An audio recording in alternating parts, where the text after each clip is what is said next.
se enmarca en, digamos, en el promedio, digamos, que se da en la región de América Latina. Aquí ustedes pueden ver a qué se debe eso. Una razón para entender el porqué del alto nivel de pobreza. Desde 1991 hasta el 2005 se crearon cerca de 1 millón de puestos de trabajo, aproximadamente 69,000 por año, cifra inferior a la cantidad de personas que anualmente entran al mercado de trabajo. Hablamos de 80,000 personas entran anualmente al mercado del trabajo y en ese periodo solamente se pudieron crear 69,000 empleos por año.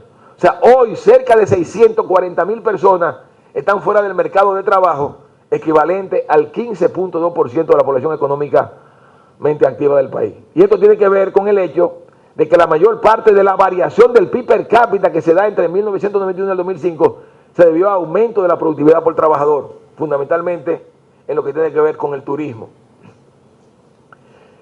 Dos razones más son importantes para comprender el porqué del alto nivel de pobreza. Uno es el gasto social y el otro es el régimen impositivo.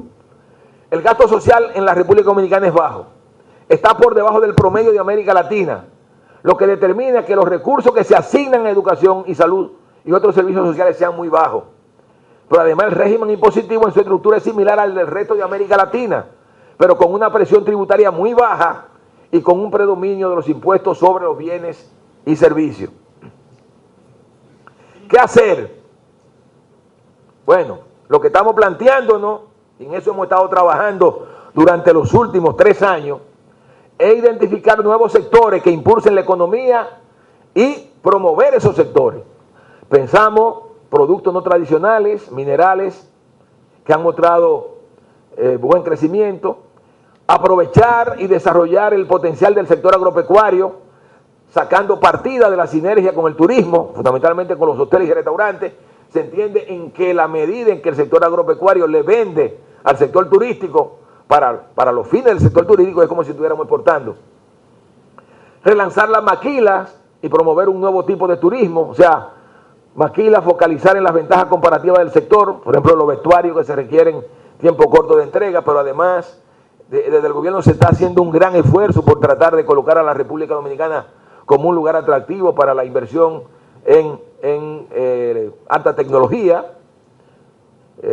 Ya hay un cierto desarrollo en Zona Franca, fundamentalmente en la producción de productos farmacéuticos, productos electrónicos, en productos eléctricos, y en el turismo de lo que se trata es, aun cuando debemos seguir aprovechando el turismo de playa y sol, tratar de movernos hacia otras variedades más rentables. Y esto obviamente tiene que venir acompañado de política de desarrollo productivo, o sea, provisión de bienes públicos, crear un clima, seguir creando un clima más favorable a los negocios, desarrollar capital humano, desarrollar infraestructura y logística, regulación de los mercados, apoyo a clúster, que se ha venido trabajando mucho en los últimos años en esa dirección, y resolución de fallas de coordinación e información. El tema fiscal, que yo sé que es el tema que a ustedes le interesa. Yo creo que lo primero que debo llamar de ustedes la atención sobre lo siguiente. A lo largo de los últimos años, la República Dominicana ha realizado un gran esfuerzo recaudador. Entre el año de 1985 y el 2007, la presión tributaria más que se duplicó, aun cuando en el último año se ha producido una caída importante. Como ustedes pueden apreciar, en el año de 1985, la presión tributaria en la República Dominicana era del 7.6% del Producto Interno Bruto. Llegó en el año 2007 al 16% del Producto Interno Bruto. De manera que en ese periodo de prácticamente 25 años, más de 25 años, la presión tributaria más que se duplicó. O sea, se hizo un gran esfuerzo desde el punto de vista fiscal. A lo largo de los últimos 2 años, el 2008 y el 2009, como consecuencia de la crisis del 2008 y la crisis del 2009 y las medidas de estímulo que tuvo que implementar el gobierno para ayudar a mover la economía, la presión tributaria ha caído y hoy el gran debate que hay en la República Dominicana es cómo revertir esa situación y volver a colocar la presión tributaria en niveles que le permitan al gobierno hacer frente a una cantidad importante de necesidades que hay en la República Dominicana. Como ustedes pueden apreciar ahí, el esfuerzo recaudador se ha sustentado en sustituir ingresos que proceden de los impuestos al comercio exterior, incrementando el ITEVI, que es el IVA, para nosotros le llamamos ITEVI, y el impuesto sobre la renta, que como ustedes pueden ver, se incrementó 1.7 y 1.4 puntos del PIB respectivamente en los últimos 10 años. El ITEVI hace 10 años aportaba el 2.6% de los ingresos, ahora el 4.3%, o sea, eso es el IVA. Los impuestos sobre los ingresos aportaban el 2.8% hace 10 años, ahora aportan el 4.1%.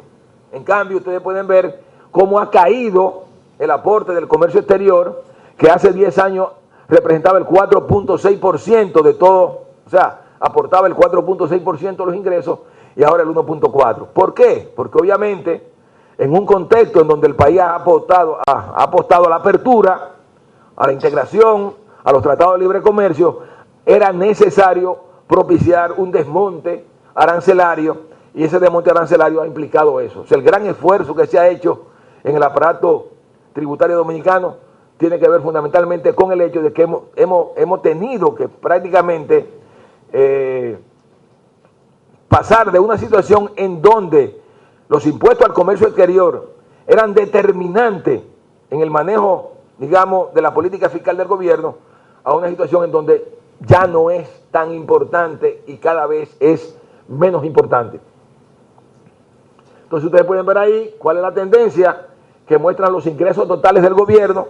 Antes le mostré la presión tributaria, a esto agréguenle, obviamente, los recursos que proceden de donaciones y de ingresos que no son propiamente tributarios. Y esa ha sido la evolución que hemos tenido en la República Dominicana.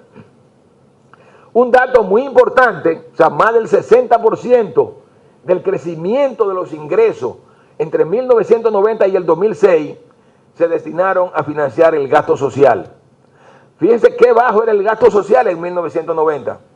Apenas representaba el 3.79% del Producto Interno Bruto. Ya en el 2006-2007 representaba el 8% del Producto Interno Bruto, obviamente muy por debajo de la media de América Latina.